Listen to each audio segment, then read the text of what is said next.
right, the F-13 revisit finally takes us to the ultimate crossover of two horror icons, Freddy versus Jason. Okay, so before we talk about this movie proper, let's briefly go over the background on how this movie came to be. I'm going to be as very broad as possible because the backstage chaos surrounding the development of Freddy vs. Jason is one of the most fascinating things you'll ever read about. To put it plainly, it took a very long time for this movie to get put together.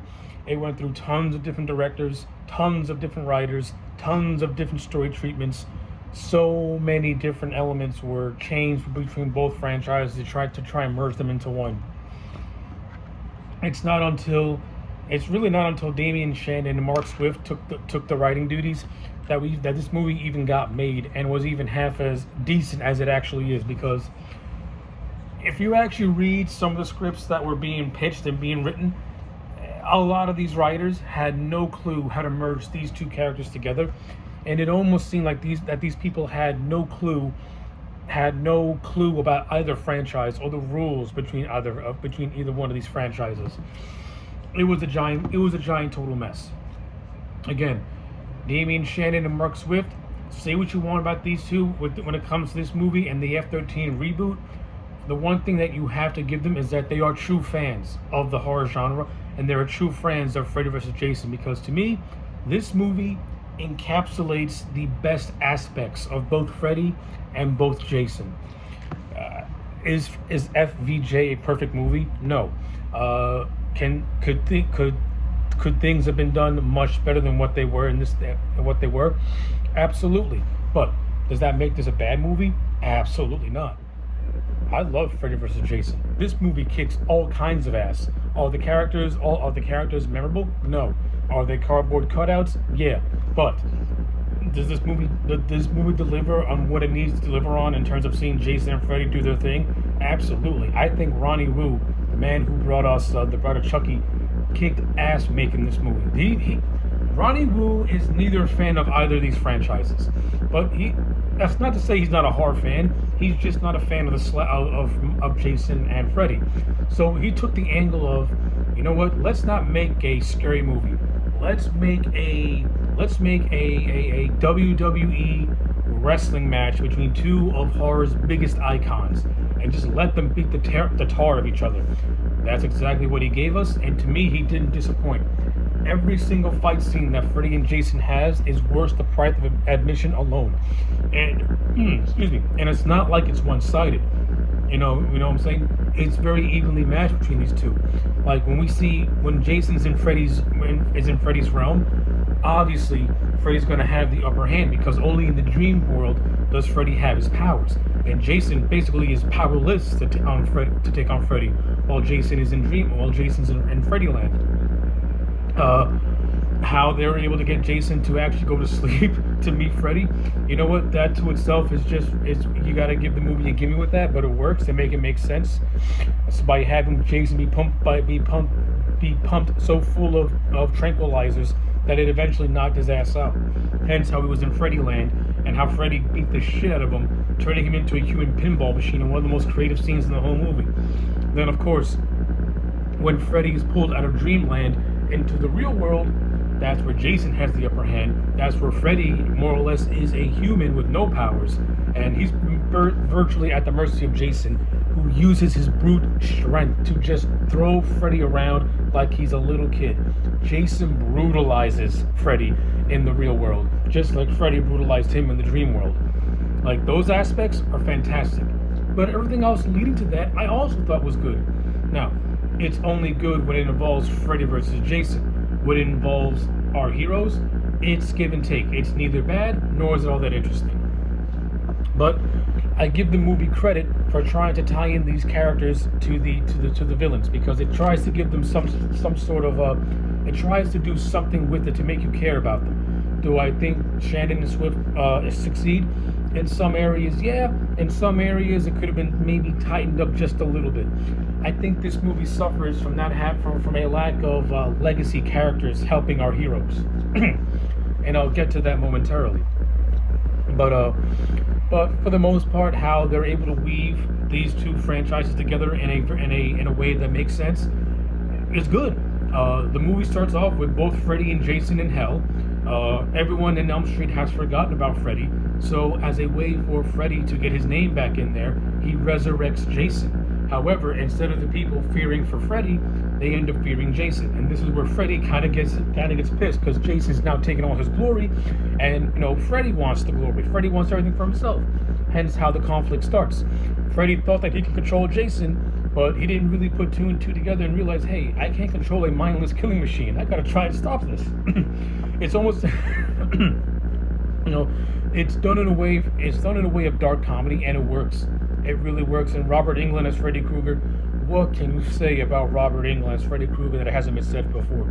This is Robert Englund's final portrayal as the Freddy character, and as usual, he's so much fun to watch on screen. You can tell he was having so much fun doing this movie. Robert Englund aside from everyone else, has also been waiting to do this movie, and it finally happened. It's a damn shame that we didn't get Kane Hodder to do this. Now again, the whole story of why Kane Hodder wasn't in Freddy vs. Jason is more of a he said she said type of deal. But in essence, Kane Hodder is not in this movie, and we have Ken Krasinger taking the role of Jason in this film. To all you Friday the 13th history buffs, Ken Krasinger was actually in Jason Takes Manhattan. He has a cameo as a cook that Jason manhandles, and he also doubles as Kane Hodder in 2 scenes in that movie as well. So to see Ken actually get to play Jason in a more full-on role, I'll say this: at least you have an actor playing Jason that is not a stranger to the franchise and actually has some experience playing the character in a different movie. So at least you have an actor that is familiar with the franchise. Now, how Ronnie Wu chose to portray Jason, Ronnie Wu kind of takes Jason back to what he was in the original movie, in the first few movies before Ted White, in which he's just this lumbering Frankenstein-like character with no personality whatsoever. And it kind of goes back to how he was in Part 3, where he just lumbers around aimlessly in a way. It's not like Part 4 with Ted White, where he plays him more who plays Jason with menace and with some subtle intellect, or how C.G. Graham plays Jason as almost like this militaristic Terminator. And of course, he's not playing it like Kane Hodder, who just brings so much depth to the role just by giving him these little nuances. Like Ken more or less goes for Ronnie Wu goes for a more stripped down approach. And listen, for what he wanted Jason to be in his movie, it works. Now, of course, I would have preferred Kane Hodder's Jason, and just imagine Kane Hodder's Jason bouncing off Freddy Krueger's Jason. That could have been something really, really special and something really, really cool. But we didn't get that. But I'm also not a Ken Krasinger hater, because I do like him in the role of Jason. He did what was required of him, and he did it to the best of his abilities, and you can't take anything away from him. He did his best as Jason, and I think he's a very underappreciated Jason. I do like Ken Krasinger as Jason. He was fine. Jason's got some brutal kills in this movie. Of course, we all know his first kill, where he stabs the guy with the machete in the bed and then bends the bed up, breaking the guy's back in half. The bed scene is a classic scene. The scene where he shish kebabs some guy who was like in the middle of assaulting a woman, and then he throws him in the air. Of course, you got the whole cornfield massacre where Jason kills these 2 guys. Then he kills an entire rave party, which is fun to see. So Jason's a star. He's got some good shit. Freddy, on the other hand, Freddy doesn't really have a whole lot of kills in this movie. Like, his best scene is where this character called Mark, who is more or less like an expert on Freddy Krueger lore. So the character of Mark is friends with the character of Will. These 2 guys are in this place called Weston Hills. Now, if you're familiar with Nightmare lore, Weston Hills was established in Nightmare 3, along with the dream suppressant drug known as Hypnocell. Both those 2 things played a vital role in this movie. So, make a long story short, Mark is in Western Hills because his brother was thought to have committed suicide, when in actuality he was killed by Freddy but in actuality he was really killed by Freddy Krueger. Will is institutionalized because he saw his girlfriend's dad kill her mom, but in actuality it was really Freddy who did it, and the dad just covered it up, and as doing so locked both these guys on Western Hills. Now, after they both escape Western Hills, they try to contact with their friends to try and warn them that Freddy's coming and that some evil shit is about to happen. Unbeknownst to Mark, he inadvertently spreaded that Freddy fear amongst everyone. So when Mark is really home alone, he falls asleep, and this is where Freddy terrorizes him and evidently kills him. Good scene, I like it a lot. It's done really well. I'm not really a fan of Mark dying because I liked his character and I would have liked to see him go to the end. That's just me personally, because I think the two actors who play Mark and Will, Jason Ritter and the guy who plays Mark, his name escapes me, but I think these two have really good on-screen chemistry with one another, and I buy them as being friends. It's a shame he didn't make it to the end. In terms of other actors in this movie, the character of Laurie, she's our final girl, so to speak. She's fine.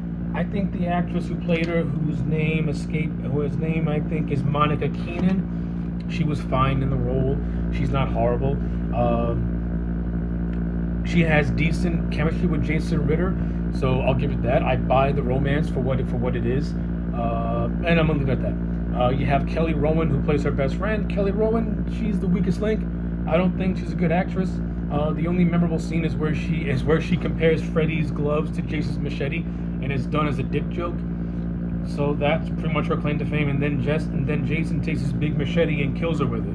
You know, hey, you live by the sword, you die by the sword, I guess. But that's really the only memorable scene that Kelly Rowan has in this movie. She's really expendable. You have Christopher Marquette, who plays a nerdy guy named Linderman. At first, he gets bullied by the Kelly Rowan character, but then he grows a set of balls, and then the movie kind of sort of develops an underlying romance between these two that I wish would have been more expanded upon, and I think would have been actually a nice little thing to see. But he's fine for what he is. And then you have the character of Freeberg, who is a total homage to Jay from Jay and Silent Bob. And yeah, it's an homage, rip-off, call it whatever you want. Is it out of place in this movie? Well, no, not really, because while it's an homage to Jay and Silent Bob, it's also an homage to Part 3 with Chili and her boyfriend, the guy who looks like Chong from Part 3. So that's fine. That is what it is. I'm trying to think what else is there to talk about with this movie. Oh yeah, production values. It's a good-looking movie from a cinematography standpoint. Ronnie Wu's direction is very kinetic, very energetic. He's not creating a creepy atmosphere. He's creating a tense atmosphere that leads to these bloody brawls between the two horror icons, and that's really what this movie is really about. Like, at the end of the day, we're not here to see Laurie unravel the mystery of why the town covered up Freddy, or the mystery of why her father's been lying to her the whole time, and why her boyfriend was locked away in Western Hills, and she was given little to no explanation as to the real reasons. We're here to see Freddy and Jason lock up, and we get that, and it's a lot of fun to see. And that's really, and honestly, truthfully, seeing Freddy versus Jason take on one another in this movie is really worth the price of admission alone. Now, of course, you actually do have characters that are likable, even though they are what they are. They're horror characters in a Friday the 13th movie, basically. But at least they're likable. At least they do have clear motivations, and at least the writers try and weave their storylines together with Jason and Freddy to make it seem more alive. Now, I mentioned earlier that this movie lacked legacy characters. I think this movie could have been a good way to bring back certain characters like a Tommy Jarvis or an Alice, the Dream Warrior from the Nightmare on Elm Street movies. Like, maybe have those two legacy characters join our group, like the two characters who know Jason and Freddy well, respectively, helping these young teens out to try and fight them off. I think that could have been something cool to see. Like, we could have seen the return of Corey Feldman or we could have seen the return of Corey Feldman as Tommy Jarvis. I think that would have been fun just for the fans. We could have seen Lisa Wilcox return as Alice from Dream Master and Dream Child, which would have been awesome to see too. Now I get it. They return in the comic books, Freddy vs. Jason vs. Ash, but I don't consider those to be canonical. Those are just their own little world, and they don't count to me. Overall, those books, they don't count. What happens in the movies is what counts. If the movies make no reference to them, then in my mind, they're just alternate universes. They just use this movie as a launching pad to tell their own universe, to tell their own story in their own separate reality. But would it have been cool to see Tommy and Al's return? Absolutely. I think it would have been awesome. Jason's arch nemesis coming back coming back, and then you have Freddy's arch nemesis coming back. It would have been so much fun to see, but we didn't get it, and it is what it is. But what we did get, as I've mentioned 100 times already, is just a good old solid gory horror movie with two of horror's most famous icons. And what really makes this movie bittersweet and special, this movie came out in August of 2003. 2 months later, in October, the Texas Chainsaw Massacre remake came out, and of course, the TCM remake is what spurned the remakes of all the classic '80s slashers. In essence, Freddy vs. Jason not only marks the final time that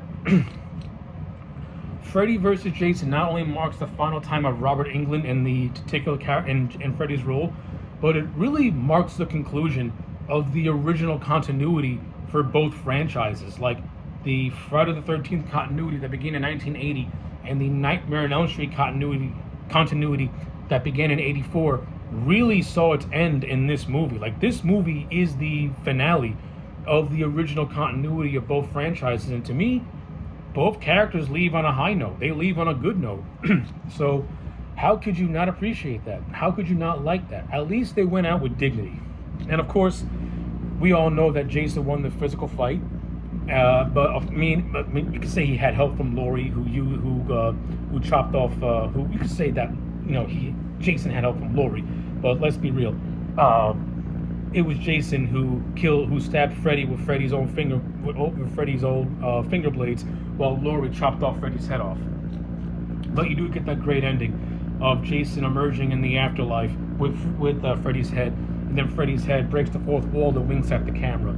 So it's like it's all up to a fan interpretation on who you think won. To me, the fans won. We won because we got to see our favorite horror icons battle out in gory fashion in what is a perfect send-off to the original continuities of both these franchises.